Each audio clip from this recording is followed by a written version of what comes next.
Hi, welcome to the legal wing of Perchance to Read, where I read one word or legal term and quickly break it down for trial watchers. As I say each time, there's no focus on any one trial in this series, just the trial words. And as always, nothing in this video is intended to be legal advice to anyone about anything. Okay, let's jump right in. Double jeopardy. Sounds bad. It is. So which law guarantees protections against it?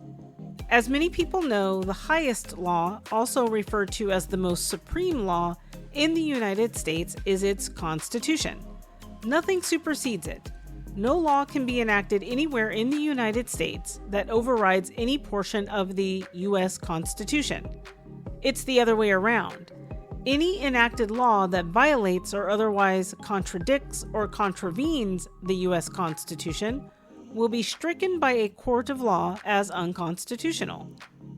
As you also may know, the U.S. Constitution can be amended by a complicated process involving, at this point, a minimum of 38 of the 50 states. To date, the U.S. Constitution has been amended 27 times, most recently in 1992. Many of those amendments were done in batches. In other words, there weren't 27 separate occasions on which the U.S. amended its Constitution. Some amendments occurred as part of a group of amendments enacted around the same time, but there are 27 amendments. I mention this history because the Fifth Amendment, which was part of an initial large batch of 10 amendments enacted early in America's history in 1791, is what's at stake when we're talking about double jeopardy. The Fifth Amendment to the United States Constitution contains multiple provisions that protect citizens against self-incrimination, meaning doing something that can make you guilty in the eyes of the law. Makes sense. Citizens should never be forced to put themselves at risk for prosecution, and the Fifth Amendment is what guards against that. One provision within the Fifth Amendment protects citizens from being put on trial in a court of law, and thereby being in jeopardy of being found guilty and punished for basically the same crimes more than once in the same jurisdiction. That section of the Fifth Amendment reads, "Nor shall any person be subject for the same offense to be twice put in jeopardy of life or limb." In other words, citizens can't be placed in jeopardy of being convicted for the same activity more than one time. A person is in jeopardy of being convicted and punished for the same thing just once. So no double jeopardy. There's an exception to repeated trials that I'll cover in a moment, but basically if one is accused of a crime in a jurisdiction, the government in that jurisdiction can't threaten to put them on trial over and over and over for the same alleged crimes and hold that over their head forever.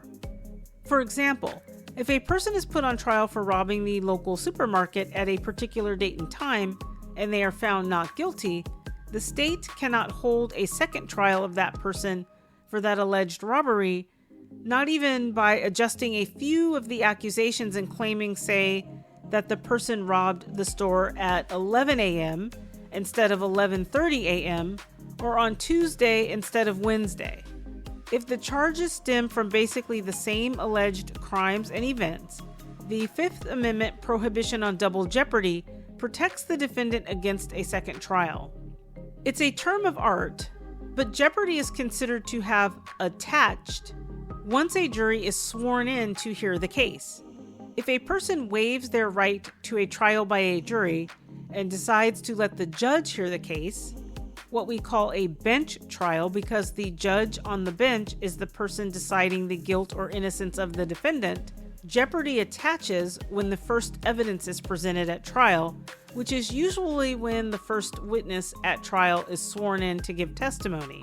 So once the jury is sworn in or the first witness is sworn in at a bench trial and jeopardy attaches, the defendant is protected from double jeopardy in that jurisdiction. If the prosecutor were to dismiss the case after jeopardy attaches, the defendant would be protected by the Fifth Amendment from enduring a second trial. This is why prosecutors, if they're going to voluntarily dismiss a case, do so well before a jury is sworn in or a witness takes the stand at a bench trial. This allows them to continue their investigation and put the defendant on trial at a later date, since the defendant hasn't yet been placed in jeopardy of being convicted. Now, notice I keep referring to the same jurisdiction. Because the United States is a republic, each state is a jurisdiction, and then the United States as a federal entity is another jurisdiction. Thus, under the dual sovereignty doctrine, state and federal governments are separate sovereigns. Also, indigenous tribunals are another sovereign. The United States Supreme Court has held that where there are two sovereigns, there are two offenses coming from that same behavior, basically one offense for each sovereign.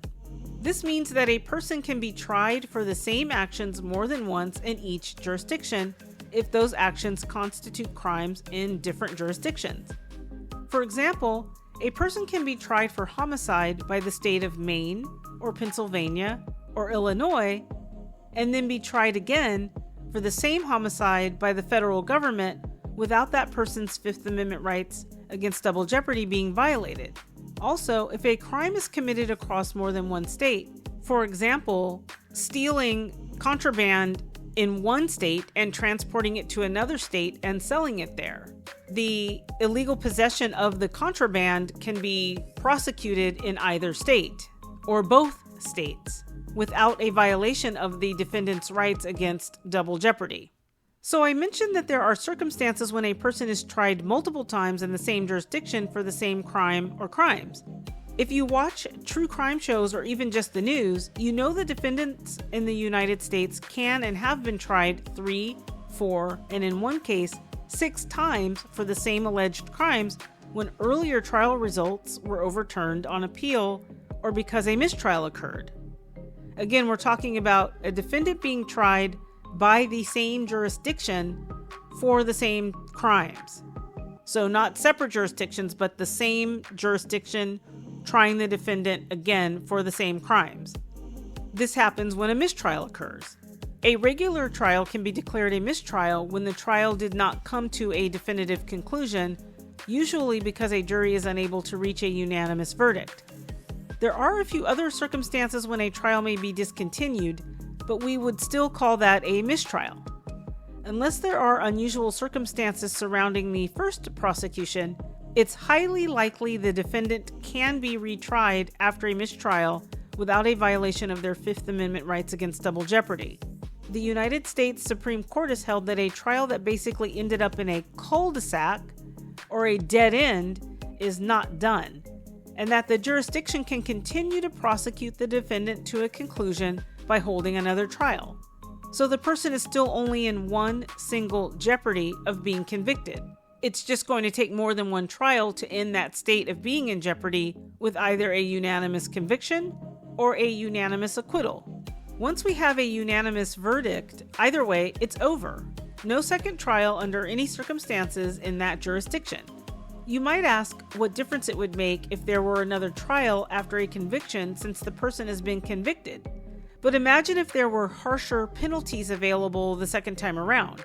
The penal code may have been updated to include stiffer prison sentences for different crimes.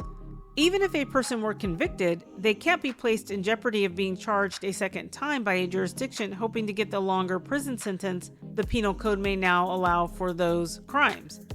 The Fifth Amendment protects that person from having to go back on trial, whether acquitted or convicted. And there you have it. Double jeopardy. If this was helpful, please hit that like button. Links to my other trial watchwords are above and in the description, or you can simply let the playlist roll. Links to my traditional channel material are also in the description. And it bears repeating, nothing in this video is intended to be legal advice to anyone about anything. Thanks for watching.